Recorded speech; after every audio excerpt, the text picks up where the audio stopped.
Hey guys, Nintendo Boy 17 here with... Hello, I am Kevin. Okay, and we're going to show off our Nintendo Wii U collection. And the Wii U, you know, Nintendo struggled like really flipping bad here at this point in time. I mean, not Virtual Boy bad, but still pretty friggin' bad. Yeah.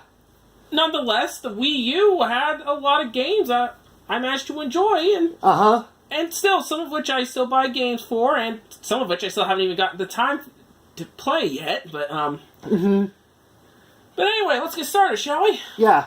So the first one is the top one? No, I'm gonna do it like I did with the Wii U collection last time. Not Switch collection last time, I apologize. And, you know, start with the only...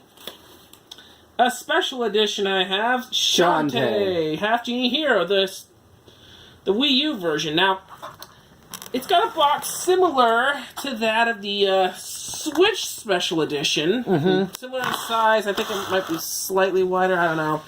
Depth perception. But the limited edition on this one doesn't have as much as the Switch version does. Probably due to its timing. But hey, at least we get a nice soundtrack. But I think by Matt Bozon, I think that's something his name. like that. Yeah. I'll look it up and we'll probably have to edit it in the video.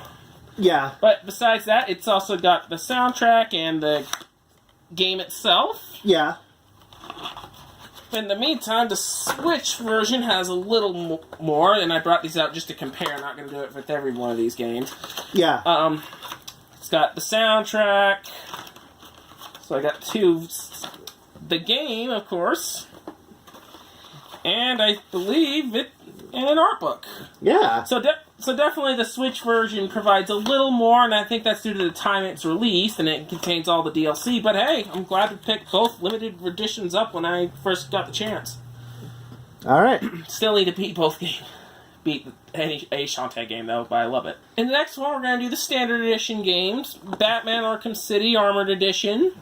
I first played the Arkham City on the Xbox 360. I used to have that version when we lived in England. But we had to sell it, you know, for much needed money, but that's, I'll just say it.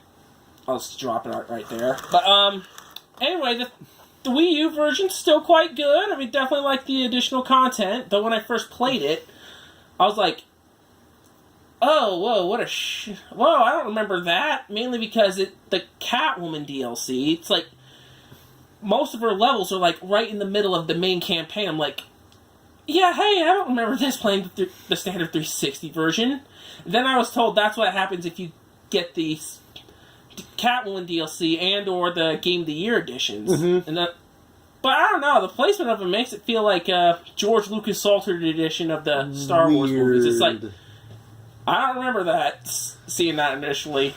Honestly, I am not really a huge Batman fan, but it's something that at least our family is into. Yeah, even our dad's a huge Batman fan. Probably huger than any of us. Okay, the next game is, well, 2 copies of the same game, but different editions. Are Bayonetta 2. The one on the right here is the standard single disc edition, which is the version I bought first at Best Buy for like $30 at the time. But then I was at GameStop a few years later, and I found the 2-disc edition for about $10 less than that. I was surprised. Like, I had anticipated the 2-disc edition to be a little more expensive, but even though I already owned Bayonetta 1 and 2 on Switch, having owned Bayonetta 2 on Wii U single disc earlier, I just thought, yeah, I'm picking this up, but I was surprised to get it at $20. I've heard that Bayonetta had some really interesting DLCs like the Metroid one. They weren't DLCs, though. They weren't? No, they're actually standard built-in game. I mean, I think in Bayonetta 1 on Switch, at least, they were already available. But I think in 2 you had to unlock them, or at least I didn't see them. I see. But yeah, Bayonetta 2, great game. I actually beat it on the Wii U before I played the first game on Switch. And yeah, kick-ass action. Hack and slash action. Okay, the next one is Call of Duty Black Ops 2. And after this one, even though I enjoyed the hell out of Black Ops 2 campaign, I'm done with modern Call of Duty, as in every Call of Duty released in the modern era. I'm done with that. I'm pretty much the same here. It's like, I love Modern Warfare 1, and I've collected some classic Call of Duties on my GameCube. But after playing this, and though I love it, I'm done with recently released COD. I am done. And for me, I just won't explain why. Next up is Captain Toad Treasure Tracker. I found this one at a sales booth. Actually, that's not the right term. At a seller, and during our time at either Comic-Con or FanX, I think in 2016, I'm trying to remember. Wasn't there. Yeah, and I found it at one of the booths, and I'm like, yeah, picking it up. Haven't done too much of it, but one of the coolest things I found about it is if you have 3D World in your save files, and depending on how far you get, you can get Super Mario 3D World stages as extras, which is really cool. Next up is Darksiders 1 War Mastered Edition, one of the last few Wii U games ever released.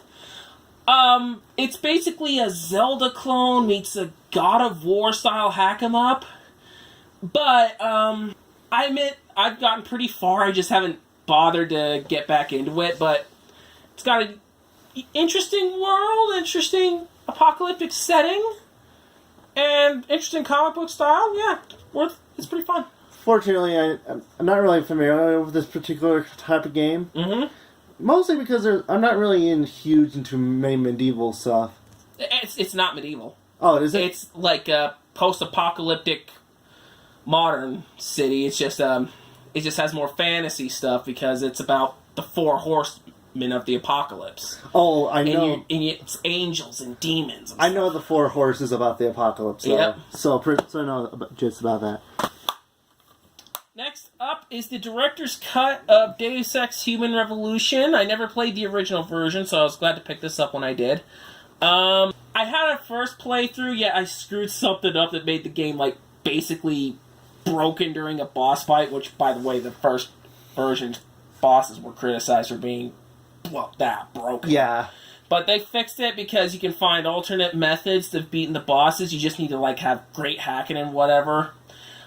I was, deep into the game and was like, oh, crap, I screwed this one up. It's, made it almost impossible to do without the right hacking skills. So I started over, and I have yet to get back on it. I'll probably have to start over again, because that's the thing with RPGs. I mean, you screw something up, it might have to do it all over again. I had to do that with New Vegas so many damn times. Ironically, though, with this game, I have a hard time pronouncing the title. Deus Ex. Yeah, it's really hard for me to pronounce. Oh, I understand. It's not that hard. Deus Ex. Yeah. But, interesting world, interesting futuristic world, interesting stealth gameplay and RPG mechanics, but I just need to beat it. Next up is Donkey Kong Country Tropical Freeze. I remember the E3 announcement for this, and Metroid fanboys were just outcrying that Retro's not doing another Metroid. Well, they are now. Yeah, they are now since 2019, so... Yeah. But Tropical Freeze, again, didn't get very far. Yeah, a lot of these games I didn't, I'm sorry. But from what I played so far, it's, great Donkey Kong Country style platforming, and from Retro Studios. And which they did a fantastic job on Donkey Kong Country Returns, and I love that game. I haven't been in that love with Donkey Kong game since the original DKC. I did play some Country Returns on that Retro made, I think. Yeah. It was alright. I loved it. Okay, this next game, again, I've never played yet, but I picked it up because GameSack's Dave, I think, loved it. Gianna Sisters, Twisted Dreams. I do know this about the original Gianna Sisters, though. It was infamous for being a Mario ripoff, much to the point of Nintendo suing the original creators of the Gianna Sisters series. And yet, ironically, now Nintendo's getting Gianna Sisters games on their platform after lawsuits, which is interesting. I've heard there was another lawsuit and Nintendo got involved and they had to apologize at one point. I'll have to look that one up. Yeah, that's something I wanted to point out. Hyrule Warriors. I do not care for the Koei's Warriors series, like the Dynasty Warriors. I mean, I tried Samurai Warriors on the PS2, and I just didn't get into it. But I love Zelda, so I thought I'd give it one more shot. And although I like Hyrule Warriors, I cannot get into Koei's Warriors series just to save my life. I just can't. It's just like, I love me some mindless button mashy games. I love Gauntlet Dark Legacy. I love Gauntlet Legends. But the Dynasty Warrior series is just, not for me. To be fair here, I haven't been playing a Zelda game since Twilight Princess. So, you haven't played this one yet? No. The next one, I barely played at all, and I'm just confused on what to do. Yeah, I think I need to start over again like Deus Ex, and that's Legend of Zelda Breath of the Wild. Our other brother bought this with his own money, and, it looks great, but we ended up getting the Wii U version because we didn't have a Switch at the time, which was, granted, brief, but yeah, I need to look more into this because I've heard because to my understanding, it's a more extensive Zelda open world type game. But yeah, that's it. That's pretty much that is one of the games I do have plans of playing because of how good it is. Yeah. Okay, next up is Zelda Twilight Princess. I've played Zelda Twilight Princess on the GameCube and beat that years ago. I've only barely touched upon the Wii version, and we had the Wii U HD version, and I have not touched it at all. I remember when the game first came out on GameCube, I was disappointed by it. It was fun, don't get me wrong, but it was disappointing to me. I thought it was actually a really good game, to be honest. Yeah, I'm thinking of giving it another shot, because maybe there's something I'm missing, I don't know. From what I've heard, though, about Twilight Princess HD, is that this time the HD remaster is not mirrored compared to the Wii port. Yeah, I don't know about that. I'll have to take a look. Next up is Legend of Zelda Wind Waker HD. It was part of the Nintendo Selects lineup. Yeah, budget version, whatever.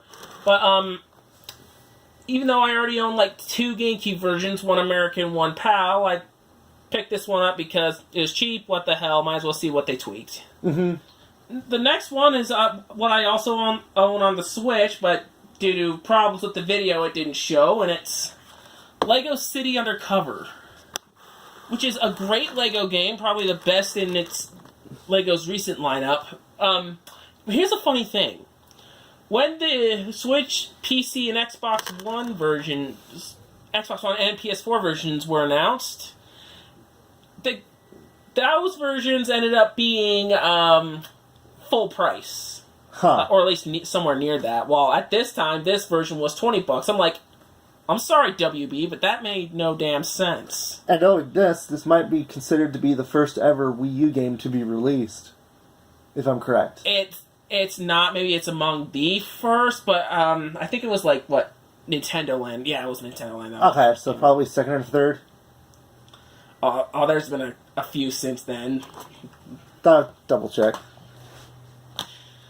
Okay, the next Lego game I have, and one I haven't played yet at all, is Lego Jurassic World. What can I say? I'm a sucker for Lego games. Had to pick this one up. Haven't played it yet.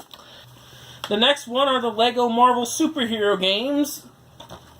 Lego Marvel Avengers, based on the MCU, and Lego Marvel Superheroes. I think the Avengers game is fun. I managed to beat that one, but being based on the MCU, they were kind of limited of what they can do. So I think the best one of the Lego Marvel's games, I haven't played Lego Marvel 2 yet, is Lego Marvel Superheroes, the original. I mean, it has the X-Men, it has Deadpool. So it basically had all the Marvel characters together, even under the Fox license, before they were bought by Disney. Bought by Disney, and even before that, they were kind of bickery. But one of the cool things is it has MCU actor Clark Gregg reprise his role as Nick Coulson, and kind of him talking to the X-Men. I gotta say, yeah, that's right now the closest thing the MCU and the Fox Marvel universe are together. But yeah, I definitely like the Marvel Superheroes game better than the Avengers one. Next up is Lego Movie the game. Or the Lego Movie game, however they want me to say it. haven't played much into it. But you know, again, Lego fun, and it's based on the otherwise fantastic movie, and comes about what you'd expect. Next on the last one of the Lego lineup is Lego Star Wars The Force Awakens. One I played and beat. I mean, initially I found it disappointing that it was like based on one movie mostly. But then I read it's got like content from like some new expanded universe material, and I thought, and it was $20, so I thought, yeah, picking it up. Also, this was one of the games I have played and beaten as well. And I'm impressed that it's very hilarious in some ways. Yeah. Lego games are always fun, and I love that they went for a Rogue Squadron style gameplay for the flying sections this time, which I'm like, hell yeah, I love Rogue Squadron. Pikmin 3, one I have not played at all yet. I've collected all 3 Pikmin games, the first 2 on GameCube, the third one on Wii, and I've still not gotten to them yet. I mean, I should, but I still haven't. I'll find time. Pokken Tournament, the original version. Not too deep I've played into this, but don't let the Pokken in the name fool you. The game kind of has more in common with licensed anime titles, and that they're a little more simplistic. Mm-hmm.